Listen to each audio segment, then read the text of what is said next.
Y hoy tenemos un tema espectacular. Lo hemos titulado La caída de Jerusalén o la destrucción de Jerusalén. Pero en esa destrucción de Jerusalén vamos a ver principalmente lo que fue la destrucción de algo grande para el pueblo judío, de una gran conmemoración para ellos en su cultura y en su religión. Es la destrucción del templo de Jerusalén. Ese templo que Dios le indicó a David que se debía construir, que lo construyó Salomón, y que allí en ese templo hermoso se celebraban todas las grandes festividades de las leyes que había instituido, las leyes ceremoniales que había instituido desde el libro de Levítico por medio de Moisés. Sí, la destrucción de Jerusalén, especialmente de su templo. Bueno, vamos a saludar a Lina Marcela, quien me está acompañando con este tema bien interesante para charlar un rato con ustedes también y poder entender realmente el significado del templo para los judíos, el significado del templo para nosotros y lo que realmente significa el templo para la eternidad. Cordial saludo, Marcelita. Así es, muy buenas tardes para todos los que nos están escuchando en este momento, o buenos días o buenas noches para el momento en el que estén escuchando esta transmisión, porque sabemos que como estos programas quedan ahí en el canal de YouTube y también en Facebook, pues lo pueden escuchar en cualquier momento del día. Un saludo muy especial para mi esposito, para Lorena, para Tanis y para todo el equipo, por supuesto allí de Fuego AM y en especial para los pastores Diego García y Liliana Leguizamón. Hoy, como lo decía Juan, con un tema que pues no es que yo sea la más experta, pero pues ahí al lado de mi esposito que es un estudioso y maestro de la palabra, pues también yo ahí voy aprendiendo y vamos de manera muy práctica también hablando de estos temas para que juntos aprendamos y conozcamos más de los acontecimientos que nos tiene registradas allí las Sagradas Escrituras. Sí, Marcelita. Y es que hablar del templo de Jerusalén, hablar del templo que organizó por medio de los planos David, hablar del templo que construyó Salomón, pues eso da una gran alegría y de un gran significado para el pueblo de Israel.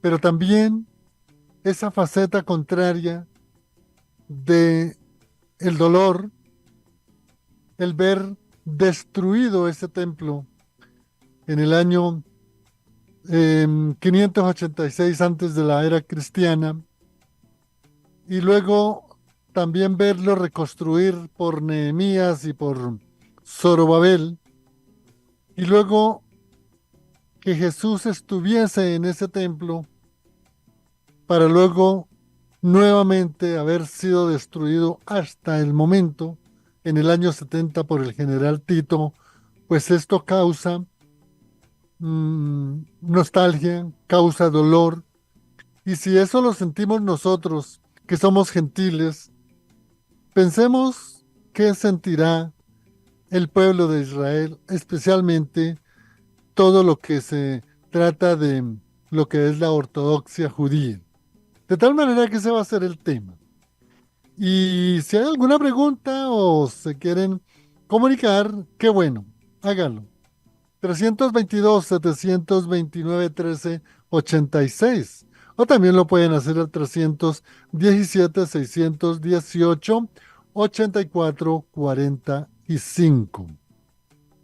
Y bueno, vamos a aprovechar que este es un tema que tiene mucha historia, porque si miráramos los antecedentes de lo que es el templo de Jerusalén, vamos a encontrarlo en ese primer periodo antediluviano con los altares.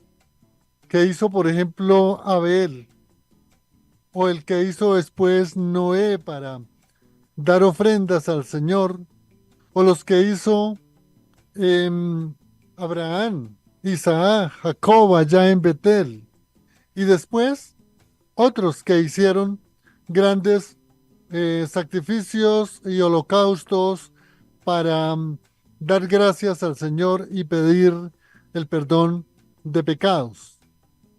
Pero lo que más nos da alegría de ese altar, como Dios en medio de la ley o por medio de la ley ceremonial le da toda una serie de especificaciones a Moisés, especialmente registrados en el libro de Levítico, es cómo se debía construir el tabernáculo. Desde luego está en Éxodo y está en Deuteronomio y está en Números. Y ese tabernáculo era movible, porque lo construían en un lugar, lo desarmaban, lo llevaban a otro lugar y lo desarmaban, y así desde el monte Sinaí o desde el pie del monte Sinaí hasta llevarlo hasta el río Jordán, pasar el río Jordán y luego estar en tierra prometida. Pero ya después del periodo de los jueces es donde Dios, por medio de David, pues realmente le da una promesa en que se levantaría el templo de Dios. Y así fue que David preparó el plano, preparó materiales como la piedra labrada, maderas finas, hierro, bronce, oro, para poder construir después el templo en dirección con su hijo Salomón. Y ese hermoso templo, que si ustedes lo ven en fotografía, en cualquier documental de que hay, es hermoso, porque se dicen que desde muy lejos, kilómetros muy lejos, porque sabemos que el Monte Moriah o donde está hoy prácticamente la cúpula de la roca o la cúpula de Omar, se ve desde muy lejos porque está en una montaña. Es como si nosotros viniéramos por lado de Suacha y en Suacha viéramos el Cerro Monserrate y desde allí se veía la gente que venía a Jerusalén, esa hermosura de templo que reflejaban los rayos solares porque estaba en el mejor mármol. Y esa era la grandeza del pueblo de Israel. Pero desafortunadamente fue destruido en el año 586 con Nabucodonosor, rey de Babilonia. Y después fue reconstruido por Zorobabel. Y Nehemías reconstruyó las murallas. Y luego, en la época del inicio de la era cristiana, el rey Herodes lo embelleció, lo agrandó, hizo otras galerías, hizo unas galerías muy amplias para que fuera más amplio el templo con otra serie, digamos, de lugares para que la gente fuera, especialmente en la Pascua y en las otras fiestas, a celebrar allí, en la capital del pueblo de Israel, Jerusalén, todas las festividades para darle la gloria a Dios, para adorar a Dios, para presentar los holocaustos o las ofrendas para la remisión de pecados. Pero ese templo en la que estuvo Jesús, en la que sacó de allí a muchos mercaderes que habían cogido el templo como cualquier centro comercial para vender cosas, pues ese templo fue destruido en el año 70 de la era cristiana por el general Tito. Y de allí se llevaron las ofrendas que habían en el templo, especialmente la menorá. Pero ya en el año 586 de la primera destrucción del templo se habían llevado allí el Arca de la Alianza que hasta el momento no se sabe en dónde está. Hay muchas teorías, muchos lugares, pero no se sabe en dónde está. Así a grandes rasgos, como una introducción para entender el significado del templo del pueblo de Israel para el pueblo judío, el lugar de adoración en donde allí estaba el lugar santísimo, en donde hacía presencia el Dios Todopoderoso en el momento en que se presentaban las ofrendas por medio del sacerdote que estaba allí en el lugar santo. Bueno, Marcelita, ¿qué podemos hablar más de este tema tan importante como es el caso de la destrucción de Jerusalén y desde luego del templo de Salomón, que es realmente el orgullo que ha tenido el pueblo de Israel y la gran esperanza que tiene de volverlo nuevamente a reconstruir?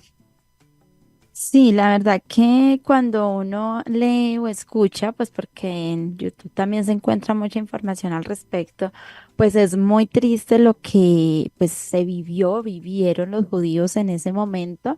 Pero pues ya al hacer como todo lo que hemos venido desarrollando en todos estos programas, con las profecías, con el perfil de también lo que Dios usó en cada uno de estos personajes, pues uno también ahí ve cómo Dios es un Dios que cumple su palabra. Y recordemos que justamente cuando analizábamos el perfil de Salomón, pues Dios le encargó a él esta construcción del templo que pensábamos que iba, pues en su momento David pensó que él era el que lo iba a construir, pero Dios le dijo que no, que iba a ser Salomón. Y allí, pues, y toda la construcción del templo se dio como Dios lo había ordenado, ¿no? Porque, pues, Dios, digamos, como, porque el mismo Salomón escribió que ni siquiera, pues, podía contener la presencia de Dios allí, pero Dios quiso que hubiese como esa representación, ¿cierto? Para recordar su presencia al pueblo de Israel, a los judíos. Pero pues está muy claro también, y lo leímos en su momento en el estudio del perfil de Salomón, donde pues Salomón eleva esta oración y la dedicatoria del templo a Dios, y Dios muy claramente le advirtió a Salomón que si él o sus descendientes lo abandonaban y desobedecían los mandatos y los decretos que le había dado y servían culto a otros dioses, entonces él iba a desarraigar a Israel de la tierra que les había dado y que rechazaría ese templo. Eso está en Primero de Reyes, capítulo 9. Y dice, rechazaré este templo que hice santo para honrar mi nombre. Haré que Israel sea objeto de burla y de ridículo entre las naciones. Y aunque ahora este templo sea imponente, como tú lo decías, Juan, todos los que pasen por allí quedarán horrorizados y darán un grito ahogado a causa del horror. Preguntarán, ¿por qué habrá hecho el Señor cosas tan terribles a esta tierra y a este templo? Y la respuesta será, porque los israelitas abandonaron al Señor su Dios, quien sacó a sus antepasados de Egipto y rindieron culto a otros dioses y se inclinaron ante ellos. Por esa razón el Señor les envió tantas calamidades. Así que el Señor ya lo había advertido. Y todos los judíos y todos los del pueblo de Israel sabían lo que se venía para ellos si no cumplían. Entonces, acá lo que vemos es que realmente es el cumplimiento de la palabra de Dios. Dios, como le dice su palabra, Él es un Dios que no miente, ¿cierto? Él es un Dios que cumple. Y pues bueno, más adelante lo leímos en su momento, la profecía de Jeremías, como precisamente cuando analizábamos a Jeremías, el dolor que él sentía precisamente por lo que iba a venir al pueblo de Israel, la desolación que iban a vivir y cómo pues iba a ser desolado y tomado por el rey Nabucodonosor. ¿Por qué? Porque el pueblo de Israel se dedicó periodo tras periodo a vivir en maldad, a obedecer, o sea, a desobedecer los mandamientos de Dios y a rendir culto a dioses paganos. Entonces, esto está en Jeremías capítulo 21, dice. Palabra que vino a Jeremías de parte del Señor cuando el rey Sedequías le envió a él a Pasur, hijo de Malquías, y al sacerdote Sofonías, hijo de Maasías, para decirle: consulta ahora de nuestra parte al Señor, porque Nabucodonosor, rey de Babilonia, nos hace la guerra. Tal vez el Señor haga con nosotros conforme a todas sus maravillas, para que el enemigo se retire de nosotros. Entonces Jeremías les dijo: así le dirán a Sedequías: así dice el Señor Dios de Israel: yo haré volver atrás las armas de guerra que ustedes tienen en sus manos, con las cuales pelean contra el rey de Babilonia y contra los caldeos que los sitian fuera de los muros, y las reuniré en medio de esta ciudad. Yo mismo pelearé contra ustedes con mano extendida y brazo poderoso, aun con ira, furor y gran enojo. Heriré a los habitantes de esta ciudad, y hombres y animales morirán por una gran pestilencia. Y después declara el Señor a Sedequías, rey de Judá, a sus siervos, al pueblo y a los que sobrevivan en esta ciudad de la pestilencia, de la espada y del hambre, los entregaré en manos de Nabucodonosor, rey de Babilonia, en manos de sus enemigos y en manos de los que buscan sus vidas, y él los herirá a filo de espada, no los perdonará, ni los tendrá piedad ni compasión. También dirás a este pueblo: así dice el Señor: ahora pongo delante de ustedes el camino de la vida y el camino de la muerte. El que se quede en esta ciudad morirá a espada, de hambre y de pestilencia, pero el que salga y se entregue a los caldeos que los sitian vivirán y tendrán su propia vida como botín, porque he puesto mi rostro contra esta ciudad para mal y no para bien, declara el Señor. Será entregada en manos del rey de Babilonia, quien le prenderá fuego. Entonces dile a la casa del rey de Judá: oigan la palabra del Señor, casa de David. Así dice el Señor: hagan justicia cada mañana y liberen al despojado de manos de su opresor, no sea que mi furor salga como fuego y arda, y no haya quien lo apague a causa de la maldad de las obras de ustedes. Yo estoy contra ti, morada, morada del valle, roca de la llanura, declara el Señor. Los que dicen: ¿quién descenderá contra nosotros? ¿Quién entrará en nuestras moradas? Yo los castigaré conforme al fruto de sus obras, declara el Señor, y prenderé fuego en su bosque que consumirá todos sus alrededores. Entonces, ahí está. O sea, tal vez lo que pasaba en ese momento, y como también ahora muchas veces nosotros hacemos oídos sordos a Dios y creemos: claro, Dios envió una y otra vez su mano, extendió su mano de misericordia sobre el pueblo de Israel. Pero seguían lo mismo. ¿Por qué? Porque ellos creyeron y se basaron solamente en la imponencia del templo, pero Dios lo había advertido muchos años atrás con Salomón. O sea, no me, mejor dicho, estoy poniendo palabras, ¿no? Parafraseando: no me importa este templo si ustedes no me obedecen. Bien, Marcelita, por esa precisión bíblica que nos da sobre el templo de Jerusalén, el templo de Salomón. Y si ustedes pueden entrar em, a YouTube o a Google y buscan el templo de Salomón, hay una pintura, es muy reciente, en donde se deja ver la majestuosidad realmente de lo que era el templo, como era realmente. Miren, miremos una planicie o un rectángulo de 30 metros, digamos, de largo por 18 o 20 metros de ancho. Eso forma un rectángulo. Pero ustedes podrán mirar que existían toda una serie de escalinatas desde la primera, digamos, espacio para subir al templo de 6 escalones. Y al subir en esos escalones se encontraban unos compartimentos, digamos, unos patios. Entonces allí estaba el atrio de los gentiles, estaba allí el atrio en donde estaban los levitas, y en un patio muy amplio o atrio en donde en la forma, digamos, descubierta se encuentran dos elementos fundamentales. Uno es un compartimento rectangular que tiene una parrilla, y ahí era en donde daban muerte al cordero o al macho cabrío o al ternero, y en esa parrilla que estaba llena de carbón para producir fuego, prendían y allí colocaban, digamos, el cuerpo del animal sacrificado, previamente rociada la sangre. Entonces, antes de entrar al templo, al frente, lo que hoy llamamos el atrio, de pronto en un templo católico, está ese compartimento, pero muy cerca está lo que se llama el lavatorio.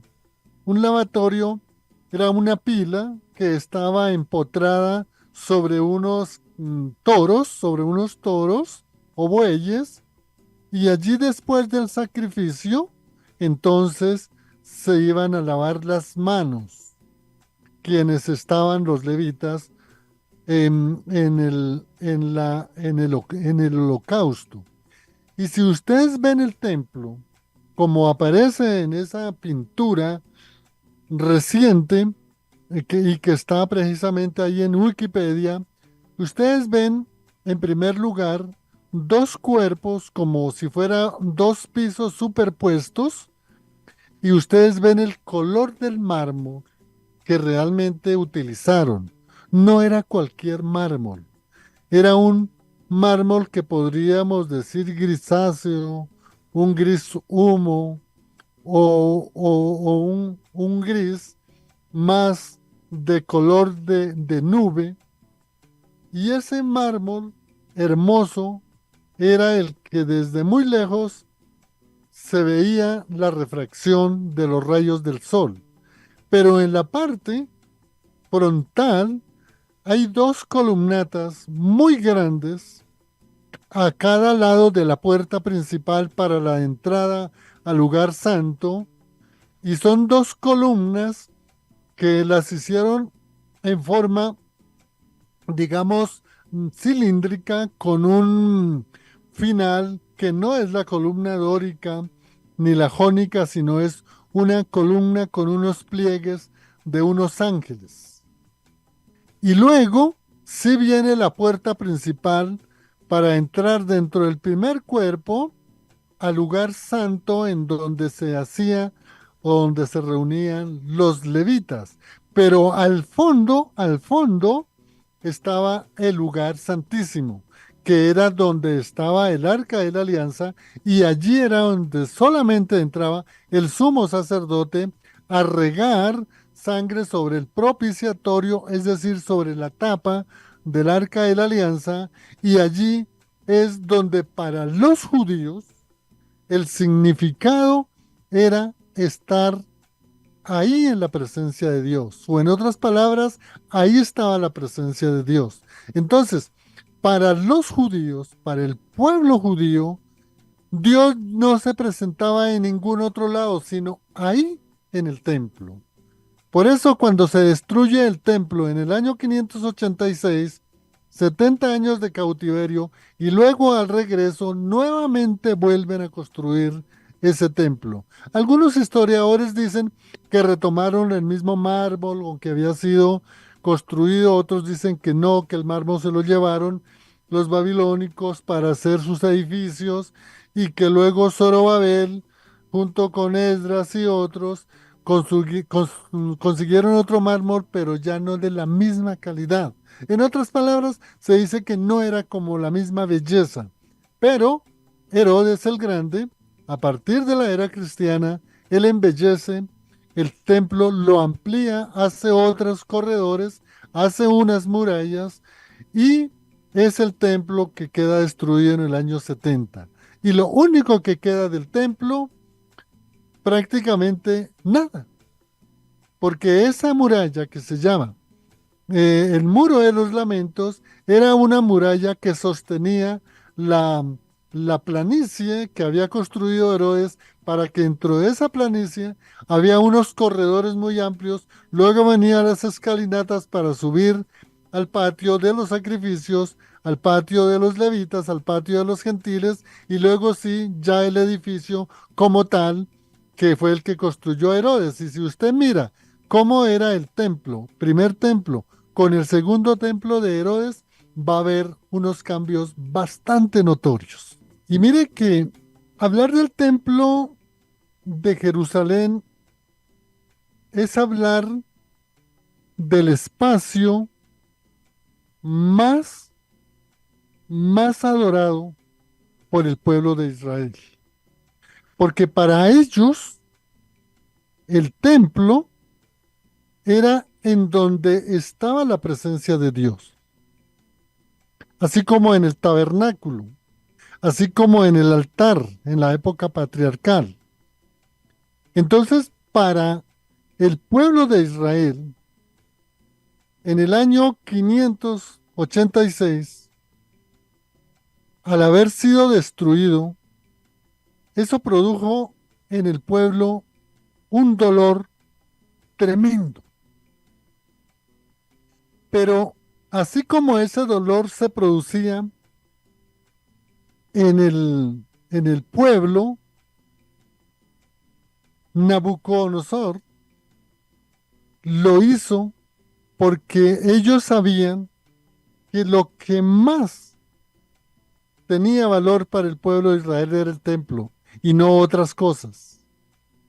Y porque ellos sabían que el pueblo de, de Israel era poderoso por todo lo que se hacía allí en el templo y que ahí estaba la presencia del verdadero Dios del pueblo de Israel. De tal manera que ellos como imperio lo que tenían era que destruir todo el templo, que no quedara allí un vestigio, para ellos poder gobernar toda la tierra prometida y que no hubiese ningún vestigio. Por eso el arca de la alianza la desaparecieron, las ofrendas se las llevaron para en la capital del imperio de Babilonia, que era misma Babilonia. Entonces, reiteramos que el valor tremendo para el pueblo de Israel era el templo. Y ya vamos a ver más adelante por qué hoy todavía no se ha construido el templo y por qué para la iglesia el templo, si bien es cierto, es algo grande para el pueblo de Israel, no es así para la iglesia, para el cuerpo de Cristo, toda vez que allí hay un cambio de templo. Pero ya más adelante lo vamos a indicar.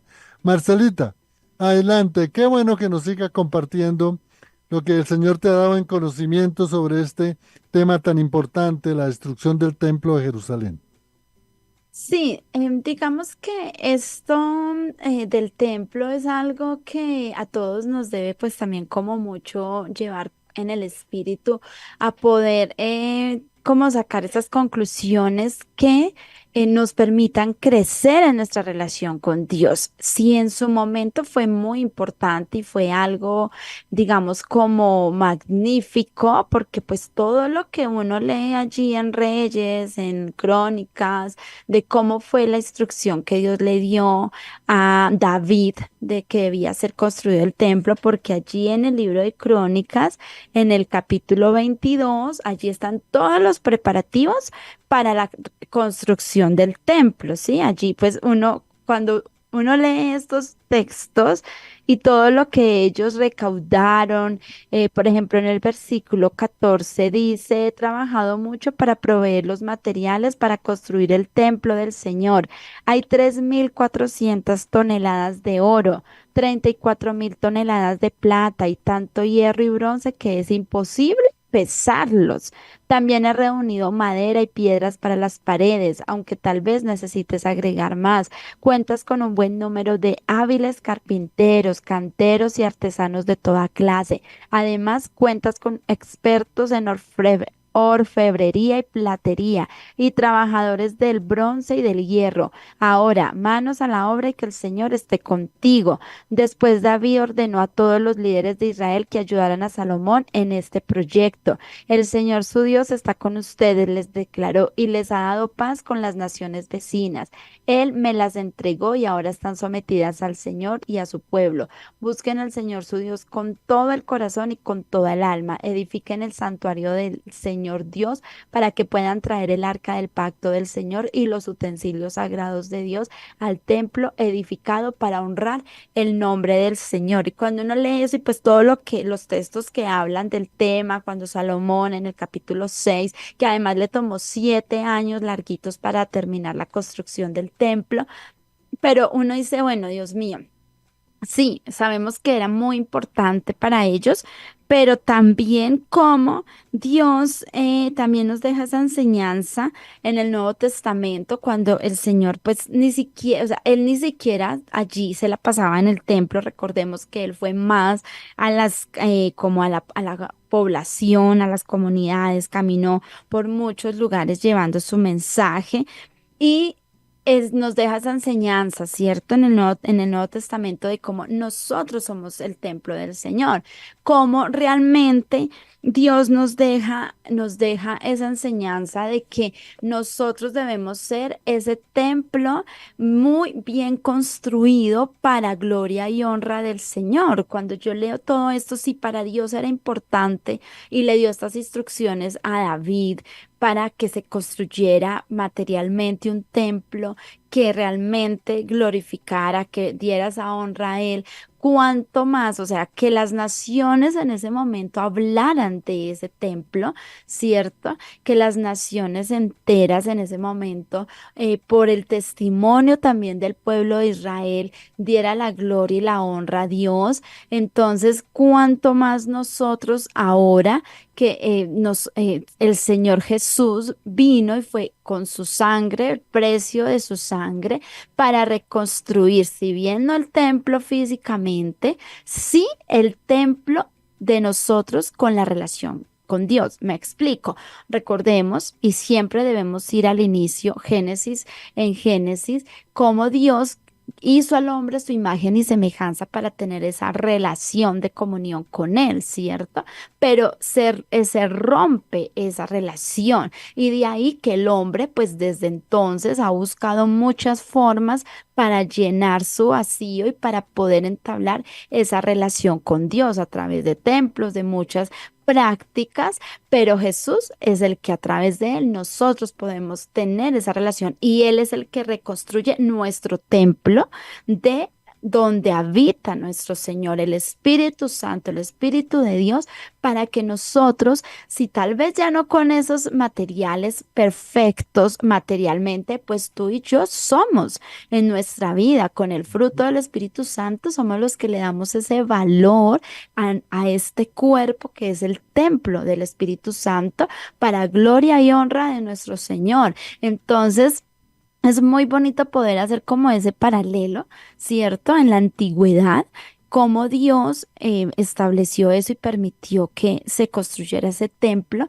de esa relación, pero cómo también esto sería el inicio que hay y sería como esa profecía de lo que nuestro Señor vendría a hacer ya después para que fuese construido fuera reconstruida esa relación de Dios con su creación, nosotros, a través de la sangre, a través de la muerte y resurrección de Jesucristo. Qué bueno, Marcela, que tú haces referencia, digamos, a esa sustitución o a ese cambio de la importancia del templo de Jerusalén para el pueblo judío, pero ya en el ministerio de Jesús cambian las cosas porque empieza a ser lo más sagrado el templo, ya no un lugar, sino que para la iglesia y para el creyente del Evangelio viene a ser la misma persona, como lo dijo Marcela, templo del Espíritu Santo. Usted, todos los que hemos nacido de nuevo, somos templo del Espíritu Santo. Y hay un hecho narrado en Mateo 21:12 que nos da a entender por qué Jesús ya estaba preparando a sus discípulos de que el templo vendría en un momento ya no ser tan importante. Y el primer hecho que encontramos es en Mateo 21:12, en donde se dice que entró Jesús al templo y echó fuera a todos los que compraban y vendían en el templo, y volcó las mesas y sacó corriendo a los cambistas y por medio de un látigo sacó del templo a estas personas. Entonces, si nosotros entendemos este texto, vemos cómo en la época de Jesús, esa belleza de templo, en el primer templo, y todo el sentido de significado de oración del sitio en donde hacía la presencia de Dios, esta clase sacerdotal de la época de Jesús lo había convertido realmente en una galería de negocios. Y si nosotros recordamos en el capítulo 4 del Evangelio de Juan, en ese diálogo que tiene Jesús con la samaritana, es donde Jesús deja ver a la samaritana que vendrá el tiempo en que ya no se adorará ni en el monte Gerizim, ni en el monte de Jerusalén, ni en el templo, sino que vendrá el momento en que se adorará al Señor Dios en espíritu y en verdad. Esto nos indica cómo Jesús en su ministerio nos iba preparando para que entendiéramos que el templo, si bien es cierto, iba a ser destruido en toda la evangelización, en todo el ministerio, tanto de los apóstoles y después de los padres de la iglesia y luego de las iglesias cristianas, ya no adoraríamos en el lugar del templo o en el templo, sino que tendríamos que orar al Señor en espíritu y en verdad, porque nosotros mismos somos templo del Espíritu Santo. Y por eso en 1 Corintios 3:17 dice que si alguno destruye el templo de Dios, que fue lo que pasó, porque estas palabras retomadas por Pablo son tomadas de Jesús y dice que si alguno destruye el templo de Dios, Dios lo destruirá a él, porque el templo de Dios es santo y eso es lo que vosotros sois. Este texto es muy importante, 1 Corintios 3:17, porque aquí lo que nos da a entender Pablo es desarrollar esa doctrina de Jesús, del diálogo de la samaritana, de lo que el templo ya perdía su significado para la iglesia, para el pueblo gentil, y que nosotros, dice la Reina Valera, vosotros sois templo del Espíritu Santo. ¿Se fijan acá cómo cambia de lo que era el templo y el significado para el pueblo judío, que desde luego lo sigue siendo para ellos? Ellos están esperando la construcción del tercer templo, pero ahorita más adelante amplió esa parte del tercer templo. Pero lo que quiero que haya esa claridad es que ese diálogo entre Jesús y la samaritana, esa proclamación que hace Jesús en el mismo templo contra los cambistas, y luego lo que hace en 1 Corintios y dice, si alguno destruye el templo de Dios, Dios lo destruirá a él, porque el templo de Dios es santo. Y eso es lo que vosotros sois. Es decir, eso es lo que nosotros somos. ¿Nosotros somos qué? Templo del Espíritu Santo. Por eso es la importancia para nosotros que nosotros somos el templo hoy del Espíritu Santo. Marcelita. Sí, definitivamente, digamos como que al pensar en la antigüedad, pues se manejaba mucho como ese tema de los templos, de ahí que Baal tenía templo, muchos dioses tenían templos y recordemos que el pueblo de Israel también pues pidió un rey, ¿por qué? Porque veían que los otros pueblos paganos tenían reyes, ¿cierto? Entonces, pues obviamente cuanto más no es el Dios todopoderoso, el Dios que había sacado de Egipto, a su pueblo, que había manifestado tantas maravillas ante las demás naciones de la tierra que hablaban y todo de él, pues obviamente David en su amor, en esa adoración que rendía a Dios, que además cuando estuvieron pues en el desierto le construyeron la tienda, ¿cierto? Era algo sencillo y es normal que obviamente ellos pues querían construir ese lugar digno del Dios todopoderoso, del Dios que es sobre todo, y que es el único Dios verdadero y que es el Rey de Reyes y Señor de señores. Pero sabemos que para Dios, y a mí me impresionó mucho cuando leí ese pasaje bíblico en el perfil de Salomón y al volverlo a leer hoy, cómo Dios le dijo a Salomón, o sea, a mí lo que me interesa es que honren. O sea, que me honren, que me obedezcan, porque o si no, destruiré. Entonces, para Dios, siempre fue lo más importante. Sí, y lo mejor para Dios, obviamente, ¿cierto? Y por eso, pues, la construcción fue algo majestuoso y todavía, pues, los que aún no han creído en el Mesías, en Jesús de Nazaret como el Mesías, pues todavía lloran y por eso está allí el muro de los lamentos y demás, porque esperan que sea reconstruido el templo, porque para ellos eso es ahí lo importante y ahí solamente ahí es donde pues se puede adorar a Dios. Pero sabemos que realmente Dios, como lo leía Juan en 1 Corintios capítulo 3 versículo 17, pues es realmente nosotros somos el templo. Entonces, el pueblo de Israel en todos sus peregrinajes y en todo lo que pasaron ellos, o sea, es la necedad de su entendimiento, de que era Dios esperaba que se volvieran a Él de corazón y que le obedeciesen. Solamente eso es lo que Él ha pedido siempre desde el principio, que lo veamos a Él. Los demás cosas son añadiduras y como lo dice la palabra, y ahí mismo en Corintios lo dice Pablo, el que edifique sobre este fundamento podrá usar una variedad de materiales, oro, plata, joyas, madera, heno o paja, pero el día del juicio el fuego revelará la clase que cada constructor ha hecho. Entonces, independientemente del material con el que se construya, a Dios lo que le interesa es ver nuestro corazón. Sí, en la actualidad hay muchos templos y son muy buenos y demás, pero realmente lo que Dios mira es el corazón de cada una de las personas que estamos allí, porque eso a la final va a ser consumido, ¿cierto? Pero es acá en nosotros y eso le pasó al pueblo de Israel y Dios nos sigue demandando a nosotros de que realmente cómo está nuestro corazón delante de Él y cuál es nuestra actitud de obediencia o hacemos oídos sordos a lo que Él nos dice, como le pasó al pueblo de Israel, que Dios les hablaba una y otra vez y ellos lo que hicieron fue matar a sus profetas. Qué bueno, Marcelita. Y qué bueno que haya resaltado en 1 Corintios 3:17.